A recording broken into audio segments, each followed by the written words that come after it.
Report breaking. നിയമസഭാ തെരഞ്ഞെടുപ്പിൽ P K. Kunhalikutty Vengara വിട്ട് മലപ്പുറത്ത് മത്സരിക്കും. 2011-ലും 2016-ലും 2021-ലും കുഞ്ഞാലിക്കുട്ടി വേങ്ങരയിൽ നിന്നാണ് മത്സരിച്ചത്. വേങ്ങരയിൽ ലീഗ് വിമതൻ സഭാ കുണ്ടുപുഴയ്ക്കൽ ഇടത് സ്ഥാനാർത്ഥിയാകും.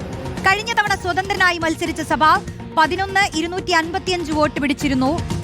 രഞ്ജിത്ത് 11,255 വോട്ട് പിടിച്ചിട്ടാണ് മത്സരിച്ചത്. വി.എസ്. രഞ്ജിത്ത് ചേരുന്നുണ്ട് വിശദാംശങ്ങളുമായി. രഞ്ജിത്ത്, ലീഗിന്റെ കുതിപ്പ്, അതിൽ എന്തൊക്കെ ഘടകങ്ങളാണ് ഇപ്പോൾ ചർച്ചയാകുന്നത്? പ്രത്യേകിച്ച് പി.കെ. കുഞ്ഞാലിക്കുട്ടി മാറി മത്സരിക്കും എന്നുള്ളതാണല്ലോ ഏറ്റവും വലിയ ഇന്ന് വന്നിരിക്കുന്ന ഒരു സൂചന. അപ്പോ വിശദാംശങ്ങളിലേക്ക് കടക്കാം. നമുക്ക് എങ്ങനെയാണ് ഈ പുതുമുഖങ്ങളെ അടക്കം ഉൾപ്പെടുത്തിക്കൊണ്ടുള്ള ഒരു കുതിപ്പിനാണോ ലീഗ് ഇക്കുറി ഒരുങ്ങുന്നത്?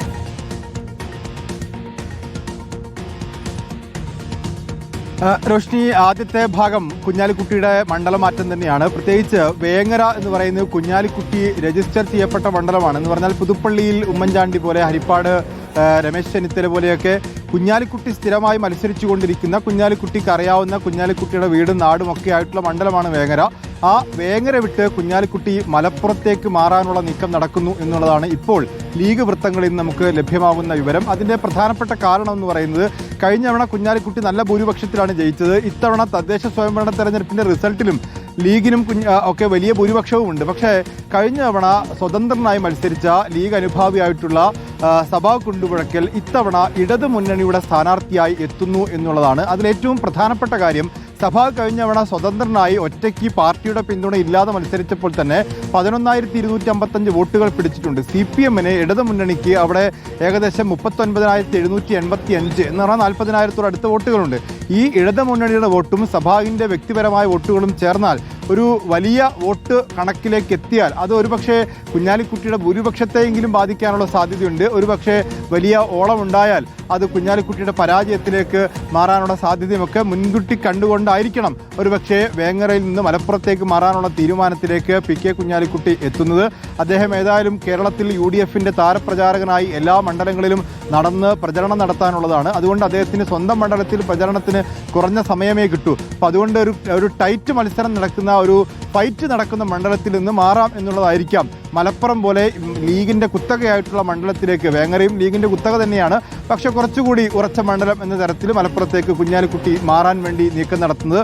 അതോടൊപ്പം നേരത്തെ റോഷ്നി ചോദിച്ച യുവമുഖങ്ങൾക്ക് വലിയ പ്രാധാന്യത്തോടു കൂടിയാണ് മുസ്ലിം ലീഗ് ഇത്തവണ കൊടുക്കുന്നത്. കഴിഞ്ഞ തവണ യൂത്ത് ലീഗിൻ്റെ 3 സ്ഥാനാർത്ഥികൾ ആണ് മത്സരിച്ചത്. ഒന്ന് നജീബ് കാന്തപുരം പെരിന്തൽമണ്ണയിൽ, അതുപോലെ AK അഷ്റഫ് മഞ്ചേരിയിൽ, മഞ്ചേശ്വരത്ത്, അതുപോലെ പി.കെ. ഫിറോസ് താനൂരിലുമാണ്. ഇതിൽ പി.കെ. ഫിറോസ് മാത്രമാണ് പരാജയപ്പെട്ടത്. ഇത്തവണ ആ 3 എന്നത് 5-ലേക്ക് എത്തും. യൂത്ത് ലീഗിൽ നിന്ന് 5 പേരെ പരിഗണിച്ചേക്കും എന്നാണ് മനസ്സിലാക്കാൻ സാധിക്കുന്നത്. സാധാരണ ലീഗ് MSF-ന് സീറ്റ് കൊടുക്കുന്ന പതിവില്ല.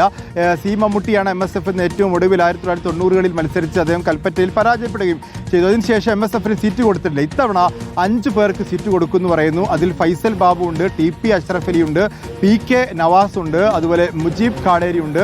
MSF-ന്റെ സംസ്ഥാന ജനറൽ സെക്രട്ടറി CK നജാഫ് ഉൾപ്പെടെ പരിഗണിക്കപ്പെട്ടേക്കാം എന്നാണ് നമുക്ക് മനസ്സിലാക്കാൻ സാധിക്കുന്നത്. ഏതായാലും 3 എന്നുള്ളത് 5-ലേക്ക് എത്തിയാൽ വലിയ തോതിൽ യുവ പ്രാതിനിധ്യം ലീഗ് കൊടുക്കും. അതിന് ഏറ്റവും പ്രധാനപ്പെട്ട തടസ്സം എന്ന് പറയുന്നത് ലീഗിൽ 3 ടേം വ്യവസ്ഥയിൽ ഇളവുണ്ടാകുമോ ഇല്ലേ എന്നുള്ളതാണ്. ഇളവുണ്ടാകും എന്ന് പാണക്കാട് സാദിഖലി ശിഹാബ് തങ്ങൾ പറഞ്ഞു കഴിഞ്ഞു. PK ബഷീറും മഞ്ഞളാംകുഴി അലിയും KPA മജീദും ഉൾപ്പെടെയുള്ള നേതാക്കന്മാർ, N ശംസുദ്ദീൻ ഉൾപ്പെടെയുള്ള ആളുകൾ ഈ ഇളവ് വേണ്ടവരാണ്. അവരൊക്കെ 3 ടേം പൂർത്തിയായവരാണ്. ഇവരിൽ എത്ര പേർക്ക് ഇളവ് കൊടുക്കും എന്നുള്ളതാണ്, യുവമുഖങ്ങളെ എത്ര അക്കോമഡേറ്റ് ചെയ്യാൻ പറ്റും എന്നതിന്റെ കണക്ക് നമുക്ക് മനസ്സിലാക്കാൻ സാധിക്കും. ഈ യുവമുഖങ്ങൾ വരുമ്പോൾ അതിൽ സ്ത്രീകളുടെ പങ്കാളിത്തം, അവരെ എത്രത്തോളം പരിഗണിക്കും എന്നുള്ളതും വിഷയമാണല്ലോ അല്ലെ? അപ്പോൾ ഇക്കുറി ലീഗ് കുറച്ചുകൂടി വനിതകളെ പരിഗണിക്കുമെന്നൊരു പ്രതീക്ഷയുണ്ടോ? അപ്പൊ തദ്ദേശ തെരഞ്ഞെടുപ്പിൽ തന്നെ നല്ല വിജയം കാഴ്ചവെച്ചിട്ടുള്ള നേതാക്കൾ ഉണ്ടല്ലോ അല്ലെ? ഇപ്പൊ നജ്മ തബ്ഷീറ, ഫാത്തിമ തെഹ്ലിയൊക്കെ പോലുള്ളവർ. അപ്പൊ യുവാക്കൾ, അതിൽ തന്നെ വനിതകൾ എത്രത്തോളം പരിഗണിക്കപ്പെടും? വനിതകൾക്ക് പ്രാതിനിധ്യം കൊടുക്കുന്നത് വലിയ വിവാദമാണ് ലീഗിനകത്ത്. കഴിഞ്ഞ തവണ കോഴിക്കോട് സൗത്തിൽ നൂർബിന റഷീദ് മത്സരിക്കുന്നു. കോഴിക്കോട് സൗത്ത് ലീഗിന് സാധ്യതയുള്ളൊരു മണ്ഡലമായിരുന്നു. പക്ഷേ ആ സാധ്യത മങ്ങിയതിൻ്റെ ഒരു കാരണമായിട്ട് പറയുന്നത് വനിതാ ലീഗിന് കൊടുത്തു എന്നുള്ളതാണ്. എങ്കിൽ പോലും ഇത്തവണയും മറ്റ് രാഷ്ട്രീയ പാർട്ടികൾ ചെയ്യുന്നത് പോലെ, പ്രത്യേകിച്ച് വലിയ രാഷ്ട്രീയ സംവരണമൊക്കെ ചർച്ച ചെയ്യപ്പെടുന്ന സാഹചര്യത്തിൽ വനിതകൾക്ക് പ്രാതിനിധ്യം കൊടുക്കുക എന്നുള്ളത് ലീഗ് ഒരു വലിയ അഭിമാന പ്രശ്നമായി കണക്കാക്കും. അതിൽ ഒരു വനിതയ്ക്ക് കൊടുക്കും എന്നുള്ളതാണ്. ഇപ്പോൾ സുഹറ മമ്പാടിനെ പോലെ മലപ്പുറത്തു നിന്നുള്ള ഒരു പ്രധാനപ്പെട്ട വനിതാ ലീഗ് നേതാവ് അതുപോലെ നൂർബിന റഷീദിനെ തന്നെ വീണ്ടും പരിഗണിക്കാനുള്ള സാധ്യത. ഇപ്പോൾ നേരത്തെ സൂചിപ്പിച്ച നജ്മാത്ത് തഷ്വീറയും അതുപോലെ തന്നെ ഫാത്തിമ തെഹ്രിയൊക്കെ ലോക്കൽ ബോഡി തെരഞ്ഞെടുപ്പിൽ മത്സരിച്ച് വിജയിച്ചു കഴിഞ്ഞാൽ അവരെ വീണ്ടും പരിഗണിക്കാനുള്ള സാധ്യത കുറവാണ്. പക്ഷേ ജയന്തി രാജനെ പോലെയൊക്കെയുള്ള സ്ഥാനാർത്ഥികളെ, ജയന്തി രാജൻ ലീഗിൻ്റെ ദേശീയ ഭാരവാഹിയാണ്, മാത്രവുമല്ല അവർ ഒരു SC കാൻഡിഡേറ്റ് ആണ്. അപ്പോൾ SC വനിതാ പരിഗണന കൊണ്ട് രണ്ടും കൂടി ചേർത്തുകൊണ്ട് ജയന്തി രാജനെ പരിഗണിച്ചാൽ ഒരു യുവമുഖമാണ്, വനിതാ മുഖമാണ്, SC ആണ്. അങ്ങനെ എല്ലാം കൊണ്ടും ഒരു ഒറ്റ സ്ഥാനാർത്ഥിയിലേക്ക് എത്താനുള്ള ഒരു സാധ്യതയും തള്ളിക്കളയാൻ പറ്റില്ല. ഏതായാലും ഒരു വനിതയ്ക്ക് ഇത്തവണയും സ്ഥാനാർത്ഥിത്വം ലീഗ് കൊടുക്കുമെന്നാണ് നമുക്ക് മനസ്സിലാക്കാൻ സാധിക്കുന്നത്.